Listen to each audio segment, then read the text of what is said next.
हमारे सभी दर्शकों को सादर प्रणाम। जय श्री कृष्ण। दीपावली से पहले बन रहा है गुरु पुष्य योग, बड़ा ही दुर्लभ योग। कब बन रहा है और इस दिन कौन कौन से मुहूर्त, कौन कौन सा समय ज़्यादा अच्छा रहेगा, इस विषय में जानेंगे। और क्या क्या खरीदारी कर सकते हैं, क्योंकि धनतेरस से भी ज़्यादा सटीक और सुंदर स्थिति बन रही है। तो आज गुरु पुष्य योग के बारे में चर्चा करेंगे और कौन से ऐसे मुहूर्त हैं जो इस दिन नहीं किए जाते हैं, इसके बारे में भी जानकारी दूंगा। लेकिन सबसे बड़ी बात यह है कि यह योग साल में कभी कभी बनता है, तो अगर आपको कोई बड़ी खरीदारी करनी है तो इस दिन ज़रूर करें। विशेष खरीदारी कौन कौन सी होती है उसके बारे में भी बताऊंगा, लेकिन इस योग को बिल्कुल ना चूकें।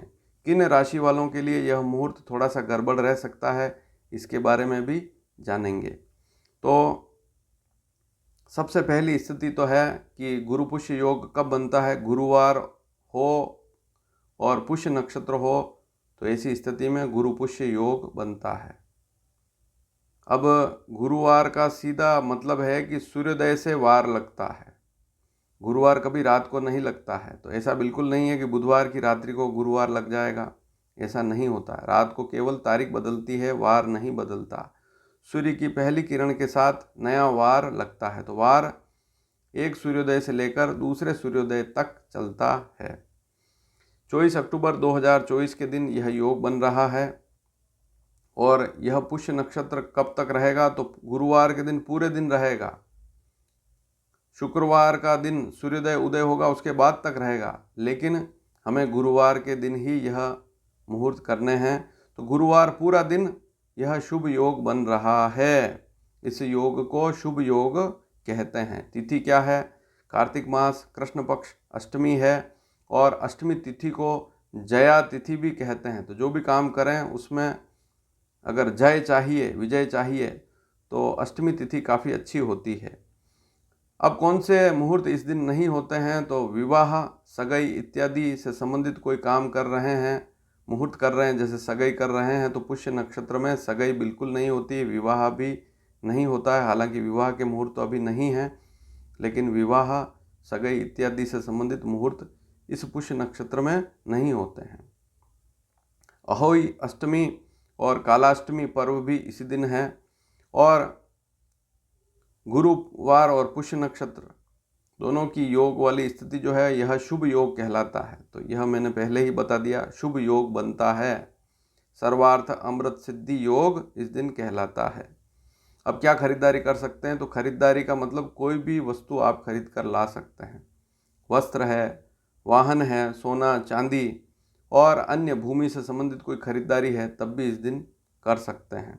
अब क्या समय इस दिन रहेगा? अच्छा समय अगर देखें, चौघड़ी अनुसार देखें, वैसे भारत में अलग अलग स्थानों पर चौघड़ियों के समय में थोड़ा बहुत अंतर जरूर रहेगा, लेकिन मोटा मोटा समय मैं आपको बता देता हूँ। सुबह सूर्योदय से लेकर 8:10 तक, अर्थात सुबह 6:45 से 8:10 का समय अच्छा रहेगा। दिन में 11 बजे से लेकर 2 बजे का समय भी अच्छा रहेगा। 1:45 के बाद या 2 बजे के लगभग के बाद, वैसे चल लाभ अमृत 3 चौघड़े होते हैं 11 से लगाकर 3 बजे तक, लेकिन यूँ मानकर चलें कि 3 साढ़े 3 बजे तक यह स्थिति रहती है। लेकिन गुरुवार के दिन जो अमृत का चौघड़िया होता है उसमें राहु काल होता है, तो उसको छोड़ना पड़ता है, तो इस बात को भी नोट कर लें। तो 11 से 2 बजे का समय ठीक रहेगा दिन में। दिन में एक समय और है अभिजीत, काफ़ी अच्छा समय है, 12 से लेकर 12:45 के बीच में।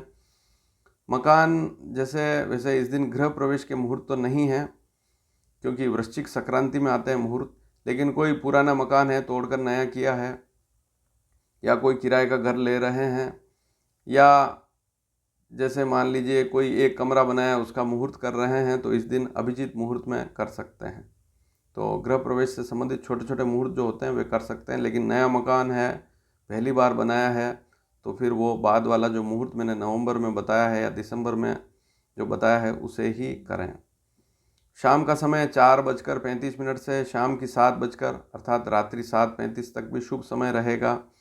और इसके बाद भी 7:35 से 9 बजे तक का समय भी आपके लिए अच्छा रहेगा। वैसे तो पूरा दिन पुष्य नक्षत्र है, तो किसी भी समय इसमें चौघड़ी देखने की आवश्यकता ही नहीं है। पूरा दिन सर्वार्थ सिद्ध योग है, शुभ योग है, गुरु पुष्य योग है, लिया जा सकता है। तो दिनांक 24 अक्टूबर 2024 को यह दुर्लभ योग बन रहा है। इसका अधिक से अधिक लाभ उठाएं और धनतेरस से भी ज़्यादा अच्छी स्थिति इस दिन बन रही है। अब बात आती है कि किन राशि वालों के लिए यह मुहूर्त ठीक नहीं रहता है। पुष्य नक्षत्र है तो चंद्रमा कर्क राशि पर होगा। ऐसी स्थिति में जिनकी मेष राशि है उनका मेष राशि से अगर गणना करें तो यहाँ पर चौथा चंद्रमा रहेगा। सिंह राशि वालों का 12वां चंद्रमा रहेगा और धनु राशि वालों का 8वां चंद्रमा रहेगा। तो मेष, सिंह और धनु राशि वालों के लिए यह दिन शुभ नहीं कहलाएगा क्योंकि उनका चंद्रमा इस दिन अच्छा नहीं है। लेकिन आपके परिवार में अगर किसी व्यक्ति की राशि इससे अलग है तो उसके हाथ से आप मुहूर्त करवा सकते हैं। तो इस बात को भी नोट कर लें। तो ये छोटी छोटी सावधानियां आपको इस दिन रखनी ज़रूर है। 3 राशि वालों के लिए स्थिति ठीक नहीं है। तो मुहूर्त अगर करवाना है, वाहन का मुहूर्त सबसे पहले करवाना है तो घर के उस सदस्य से करवा लें जिसकी राशि इन 3 राशियों से भिन्न है। और वीडियो पसंद आए तो शेयर ज़रूर कीजिएगा। धन्यवाद। जय श्री कृष्ण।